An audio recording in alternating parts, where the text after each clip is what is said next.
ఇది అసలు కథ కార్యక్రమానికి పునఃస్వాగతం.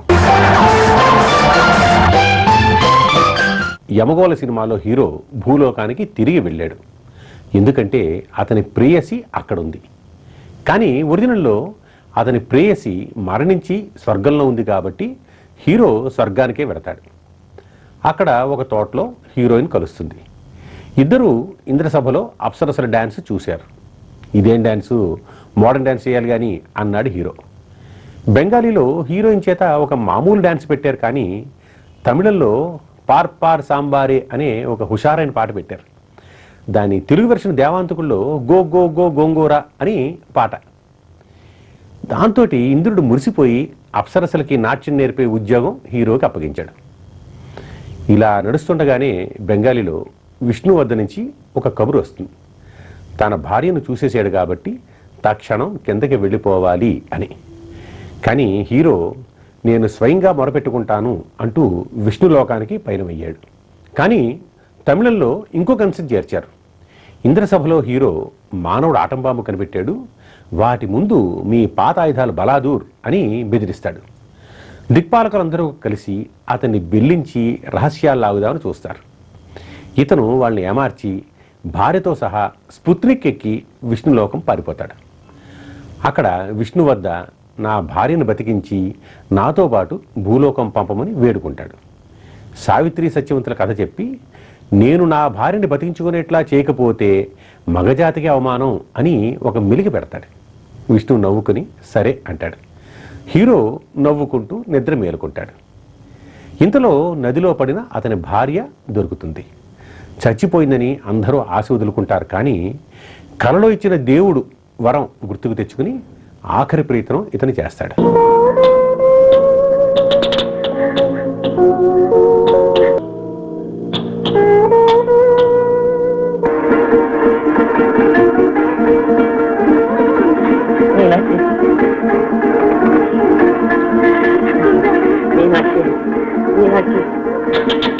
ఒరిజినల్లో కూడా ఇలాగే సినిమా అంతమవుతుంది. కానీ యమగోల్లో ఇంకా బోల్డ్ కథ ఉంది.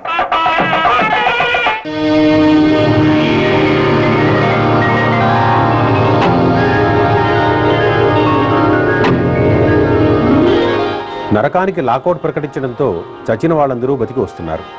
విలన్ అనుచరుడు వచ్చేదాకా ఆకుండా రావు గోపాలరావు గోతులో కప్పిపెట్టేసిన హీరో కూడా లేచి బతికి వచ్చాడు. పేరు సుందరం, ఊరు నాగాయపాలెం. సీతమ్మ గారు లేరు మీ దూరపు. వెంటనే సుందరం అని మారుపేరు పెట్టుకుని విలన్ వద్దకు వెళితే సత్యం హత్య కేసులో పీకల దాకా మునిగి ఉన్న అతను నువ్వే సత్యంగా నటించు అని బతిమాలాడు. అక్కడ ఒక ముసలం ఉంటుంది శాంతమ్మని, నిన్ను చూడగానే అబ్బాయి సత్యం అని కౌగిలించుకుంటుంది. నువ్వు కూడా అమ్మా అని కౌగిలించేసుకో అంతే. నేటి మానవుల స్థితిగతులను కష్టనిష్ఠురములను స్వయముగా పరిశీలించవలెనని భూలోకమున కేటించితిని. మంచిది, కానీ వారి స్థితిగతులను పరిశీలించుటకు మీరు కూడా మానవులుగానే వారితో మసలవలను, దైవత్వమును కొంతకాలం విడనాడవలను. అదే మా కోరిక. యముడు చిత్రగుప్తుడు భూలోక స్థితి తెలుసుకోవడానికి మామూలు మనుషుల్లా మసిలేరు.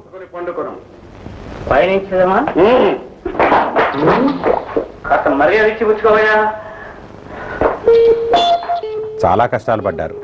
చివరికి ఒక లాడ్జి రైడ్లో పట్టుబడి లాకప్లో పడి హీరో జామీనుతో బయటపడ్డారు.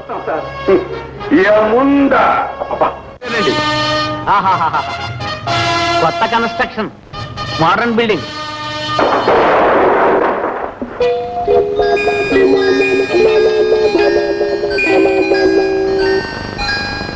ఏమీ అజాగ్రత్త, పెట్టికి తాళం వేయటం మరచితివా? వాళ్ళ వద్దనున్న బంగారం దాచుకున్న పెట్టి చూసి విలన్ కళ్ళు కుట్టాయి. మాయోపాయంతో అది కొట్టేద్దామని చూశాడు. తన ఇంట్లో ఆతిథ్యం ఇచ్చాడు. నెయ్యి వేసుకుని ఇలా కలుపుకుని తినాలి. ఇప్పుడు తినండి. హీరో చెప్పిన మీదట హీరోయిన్ యముణ్ణి మంచి చేసుకుంది. మీకోసం ఎదురు చూస్తున్నా. అందుకే కదమ్మా సమయం మించిపోకుండా త్వరపడి వచ్చితిమి. పాహిమాం పాహిమాం పాహిమాం పాహిమాం. ఆమె అంటే అభిమానం పెంచుకున్న యముడు ఆమె పెళ్లికి వచ్చి దీర్ఘ సుమంగళీ భవ అని ఆశీర్వదించాడు.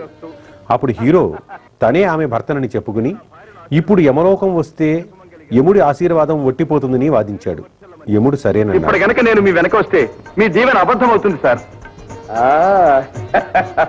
అసాధ్యుడివిరా, మేధావిరా, మెచ్చినానురా. ఇక నువ్వు మా లోకానికి రానక్కర్లేదురా. Sir sir sir sir sir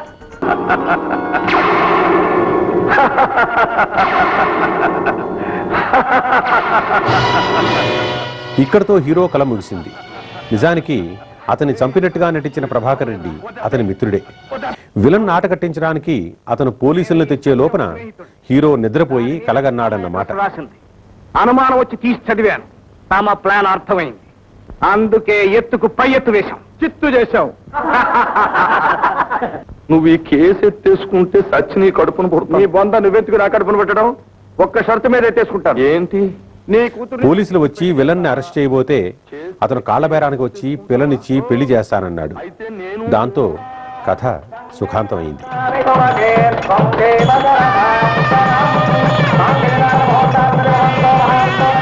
చాలా థ్యాంక్స్ రుద్రయ్య గారు. మేము అనుకున్నట్టుగా మా సత్యం పెళ్లి జరిపించేశాం. ఇవి వేషాలే. అమ్మల్లుడు ఎంత గొప్ప డ్రామా ఆడేశావయ్యా. మామగారు సమస్యల్ని శాంతియుతంగా పరిష్కారం చేసుకోవాలని మీరే అన్నారుగా. అల్లుడు, నా ఫిలాసఫీని అర్థం చేసుకున్నావు. నాకు అది 10,000.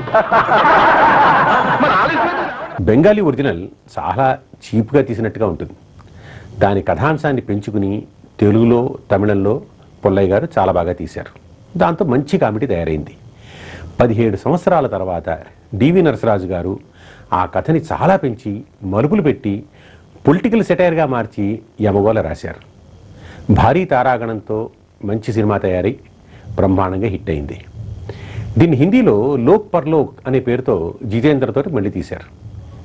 ఇది యమగోళ సినిమా అసలు కథ. వచ్చే వారం మరో సినిమా అసలు కథతో మళ్ళీ